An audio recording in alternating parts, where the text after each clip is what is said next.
இந்த உலகம் உய்ய வேண்டுமானால் அதில் அன்பு செழிக்க வேண்டும்.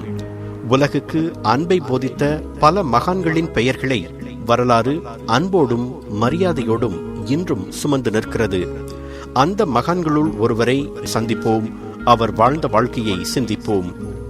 செல்வச் செழிப்பில் பிறந்து உலக பற்றை துறந்து போதி மரத்தடியில் ஞானம் பெற்று அன்பை போதிக்கும் உலகின் மாபெரும் சமயங்களுள் ஒன்றான பௌத்த சமயத்தை நிறுவிய கௌதம புத்தரின் பிறந்த தினம்தான் விசாக தினம். இன்றைய நேபாள எல்லைக்குள்ளிருக்கும் லும்பினி எனும் ஊரில் கிமு 563 ஆண்டு, அதாவது சுமார் 2500 ஆண்டுகளுக்கு முன்பு பிறந்தார் சித்தார்த்தர். அவர் பிறந்தது மே மாதத்தின் பௌர்ணமி தினம். அவருடைய தந்தை கபிலவஸ்து என்ற நகரின் மன்னராக இருந்தவர். சித்தார்த்தர் பிறந்த 7வது நாளில் அவரது தாயார் மகாமயா இறந்து போனார். மகாமயாவின் சகோதரியான மகா பஜபதி சித்தார்த்தரை வளர்த்தெடுத்தார். தன் மகன் உலகை ஆளும் மன்னனாக வேண்டும் என்று விரும்பினார் தந்தை. ஆனால் ஒரு முதியவர், ஒரு நோயாளி, மரணமுற்றவர், ஒரு துறவி ஆகியோரை பார்க்க நேர்ந்தால் சித்தார்த்தர் துறவரம் பூண்டு விடுவார் என்று சோதிடர்கள் கணித்துச் சொல்லவே சித்தார்த்தரை அரண்மனையை விட்டு வெளியேறா வண்ணம் பொத்தி வளர்க்கத் தொடங்கினார் தந்தை. பல ஆண்டுகள் வெளி உலகம் தெரியாமல் எல்லா சுகபோகங்களையும் அனுபவித்து அரண்மனையிலேயே மகிழ்ச்சியாக வளர்ந்தார் சித்தார்த்தர். உலகத்தின் துன்பங்கள் அவர் கண்களில் படாதவாறு அவர் பாதுகாத்து வளர்க்கப்பட்டார். 16வது வயதிலேயே உறவு பெண்ணான யசோதராவுடன் அவருக்கு திருமணம் நடந்தது. இல்லற வாழ்க்கையிலும் மகிழ்ச்சியாக ஈடுபட்ட அவருக்கு ராகுலன் என்ற பிள்ளையும் பிறந்தது. அதன் பின்னர் கணிக்கப்பட்டது போலவே ஒரு முதியவர், ஒரு நோயாளி, மரணமுற்றவர், ஒரு துறவி ஆகியோரை பார்க்கும் நிலை சித்தார்த்தருக்கு ஏற்பட்டது. அவற்றை கண்டு மனம் வேதனைப்பட்ட சித்தார்த்தர் உலகின் பிணிகளுக்கும் பிரச்சனைகளுக்கும் என்ன காரணம் என்று ஆழ்ந்து சிந்திக்க தொடங்கினார். துறவரம் பூண்டு உண்மையை உணர விரும்பிய அவர் தமது 29வது வயதில் ஒரு நாள் இரவில் மனைவியையும் மகனையும் விட்டுவிட்டு எவருக்கும் சொல்லாமல் அரண்மனையை விட்டு வெளியேறினார். காவி உடை அணிந்து காட்டில் அலைந்து தெரிந்த அவர் சில முனிவர்களிடம் பாடம் கற்கச் சென்றார். தங்கள் உடலை வருத்தி கடுமையான தவம் புரிந்தால் மட்டுமே ஞானம் பெறலாம் என்று எல்லா முனிவருமே கூறினர். அதை கேட்டு பல ஆண்டுகள் தன் உடலை வருத்தி கொண்டார் சித்தார்த்தர். உணவை படிப்படியாக குறைத்து கொண்டு கடைசியில் ஒரு நாளுக்கு ஒரு பருக்கை சோறு மட்டும் உண்ணும் நிலைக்கு வந்தார். உடல் எலும்பும் தோலுமானது.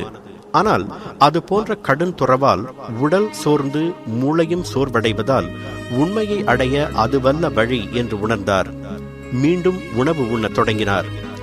அவர் வழக்கமாக உணவு உண்ணத் தொடங்கியதை பார்த்த அவரது 5 சீடர்கள் அவர் மேல் நம்பிக்கை இழந்து அவரை விட்டு விலகினர். ஆனால் தான் தேடிய உண்மைகளை கண்டறிய தனிமையில் கடும் சிந்தனையில் நீண்ட நேரங்களை செலவிடத் தொடங்கினார் சித்தார்த்தர். ஒரு நாள் ஒரு பெரிய அத்தி மரத்தடியில் ஆழ்ந்த தியானத்தில் இருந்தபோது தான் தேடிய கேள்விகளுக்கு விடை கிடைத்து விட்டதாக உணர்ந்தார் சித்தார்த்தர். அவ்வாறு ஞானம் பெற்ற போது அவருக்கு வயது 35. அதற்கு பிறகுதான் அவர் புத்தர் என்று அழைக்கப்பட்டார். அவர் ஞானம் பெற்ற இடம் பீகாரில் போத்கயா என்று அழைக்கப்படுகிறது. அடுத்த 45 ஆண்டுகள் வட இந்தியா முழுவதும் பயணம் செய்து தான் உணர்ந்த உண்மைகளை போதித்தார் புத்தர். அவருடைய போதனைகளை 4 உயர் உண்மைகள் என்று அழைக்கின்றனர் பௌத்தர்கள். முதலாவது உண்மை, மனித வாழ்க்கை இயல்பாகவே துன்பம் நிறைந்தது. இரண்டாவது உண்மை, அந்த துன்பத்திற்கு காரணம் தன்னலமும் ஆசையும். மூன்றாவது உண்மை, மனிதனால் தன்னலத்தையும் ஆசையையும் அடக்க முடியும். நான்காவது உண்மை, மனிதன் தன்னலம் ஆசை ஆகியவற்றிலிருந்து தப்பிக்க 8 வகை பாதை உண்டு. நேர்மையான கருத்து, நேர்மையான எண்ணம், நேர்மையான பேச்சு, நேர்மையான செயல், நேர்மையான வாழ்க்கை, நேர்மையான முயற்சி, நேர்மையான சித்தம், நேர்மையான தியானம் ஆகியவையே அந்த 8 பாதைகள். புத்தர் தனது முதல் போதனையை வாரணாசிக்கு அருகில் இருக்கும் சர்நாத் என்ற பகுதியில் நிகழ்த்தினார். அவருடைய போதனைகள் அவர் வாழ்ந்த காலத்திலும் எழுதப்படவில்லை. அவர் மறைந்து பல நூற்றாண்டுகள் வரையும் எழுதப்படவில்லை. புத்த மதத்தில் சில கிளைகள் ஏற்பட்டதற்கு அது ஒரு முக்கிய காரணம். தற்போது பௌத்த மதத்தில் 2 முக்கிய பிரிவுகள் உண்டு. ஒன்று தேரவதா பிரிவு, அது தென்கிழக்காசியாவில் தழைத்தோங்கியது. இரண்டாவது பிரிவு மகாயானம். அந்த பிரிவு திபெத், சீனா, வட ஆசியா ஆகியவற்றில் செழித்தோங்கியது. ஆசையே துன்பத்திற்கு காரணம், அறியாமையும் சாதி பிரிவுகளுமே துன்பம் அனைத்திற்கும் காரணம் என்பதுதான் புத்தரின் அடிப்படை போதனை. பண்பால் ஒரு மனிதன் அளக்கப்பட வேண்டுமே அன்றி பிறப்பால் அல்ல. பிறக்கும் போதே எவரும் உயர்ந்தவன் தாழ்ந்தவன் என்று பிறப்பதில்லை. அவனவன் செய்கையாலேயே அது நிர்ணயிக்கப்பட வேண்டும் என்றும் புத்தர் வலியுறுத்தினார். கிட்டத்தட்ட 80 ஆண்டுகள் வாழ்ந்து பல அரிய போதனைகளை தந்த புத்தர் கிமு 483 ஆண்டு உத்தரப்பிரதேசத்தில் உள்ள குஷி நகர் என்ற இடத்தில் காலமானார். புத்தர் பிறந்தது, ஞானம் அடைந்தது, இவ்வுலக வாழ்வை நீர்த்தது அனைத்துமே ஒரே தினத்தில்தான், அதாவது மே மாதத்தின் பௌர்ணமி தினத்தில்தான் என்று வரலாற்று குறிப்புகள் கூறுகின்றன.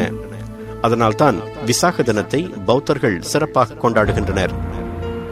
எல்லா மதங்களும் சமயங்களும் புத்தம் சொன்ன அன்பைத்தான் போதிக்கின்றன. அன்பு என்பதே தெய்வமானது என்பதை மீண்டும் மீண்டும் வலியுறுத்துகின்றன. இன்றைய அவசர உலகில் அன்பு செலுத்த மறவாதோருக்கும் அன்பை போற்றி வளர்ப்போருக்கும் வானம் வசப்படும் என்பதுதான் எல்லா மதங்களும் கூறும் அடிப்படை உண்மையாக இருக்கும்.